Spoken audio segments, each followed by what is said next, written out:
Sir, what is 30A? 30A Bharat के संविधान में एक ऐसी धारा है,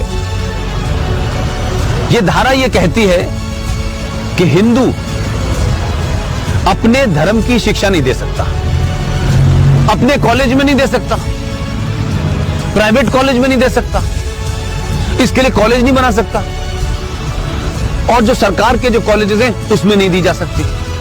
लेकिन एक धारा है 30, वो 30 धारा मुसलमानों को इस बात की इजाजत देती है कि वो अपनी मजहब की शिक्षा के लिए कॉलेज खोल सकते हैं, वो मदरसे चला सकते हैं, क्रिश्चियन अपने मदरसे चला सकते हैं, स्कूल इंस्टीट्यूशन चला सकते हैं जहां वो अपने मजहब की शिक्षा दे सकते हैं। मेरा सवाल यह है, क्या संविधान के निर्माताओं को इस बात का बोध नहीं था कि सिम्मी जी, अगर आप अपने धर्म की शिक्षा आपको नहीं मिलेगी तो आप में संस्कार कहां से आएंगे, आप में फेथ कहां से आएगा, आप वेद क्या हैं, पुराण क्या है, कैसे जानेंगे अगर आपसे कहा जाए आपको यह नहीं पढ़ना है। और भारत में एक ऐसी सिविलाइजेशन जिसके 5000 साल का जो रिटन डॉक्यूमेंटेशन है, उसमें भारत का कोई भी आप दौर देख लें, कभी भारत की सनातन संस्कृति के मानने वालों ने दुनिया के किसी देश पे हमला नहीं किया। यह शब्द बलात्कार हमारी संस्कृति का हिस्सा नहीं था। ये घूंघट इसलिए नहीं था कि हमारे यहां था, हमको गलत नैरेटिव दिया क्या।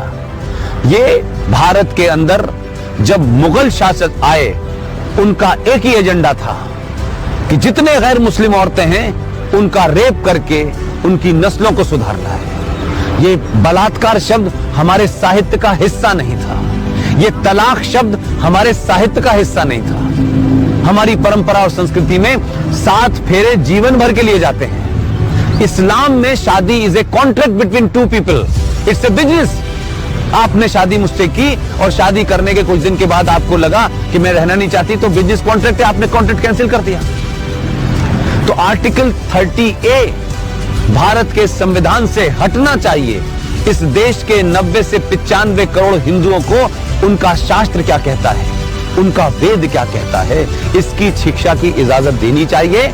और मंदिरों के ऊपर जो हिंदू पैसा चढ़ाते हैं, यह भी एक लॉ है जो नहीं पता देश को। भारत के जितने भी मंदिर हैं उस पे जो पैसा चढ़ता है वो सरकार के खजाने में चला जाता है। और भारत के मजारों के ऊपर जो पैसा चढ़ता है, जो गुरुद्वारों में पैसा चढ़ता है, वो सारा का सारा पैसा उस धर्म के मानने वालों के पास चला जाता है। सिर्फ भारत के हिंदुओं का पैसा जो आप अयप्पा पे चढ़ाती हैं, जो महाकाल पे चढ़ाती हैं, जो वैष्णो देवी पे चढ़ाती हैं, वो पैसा सरकार ले लेती है। तो अगर भारत के मंदिरों पे चढ़ने वाले पैसे से भारत के लोग, हिंदू लोग, सनातनी लोग अपने विश्वविद्यालय खोलना चाहें कि हम सनातन के बारे में बताएंगे, पुराणों को पढ़ाएंगे, तो उसकी भी छूट नहीं है। ये संविधान में 2 धाराएं एंटी हिंदू हैं, इनको समाप्त होना चाहिए। और मैंने कल भी घोषणा की है कि अगले 2 साल में इसके खिलाफ भी मैं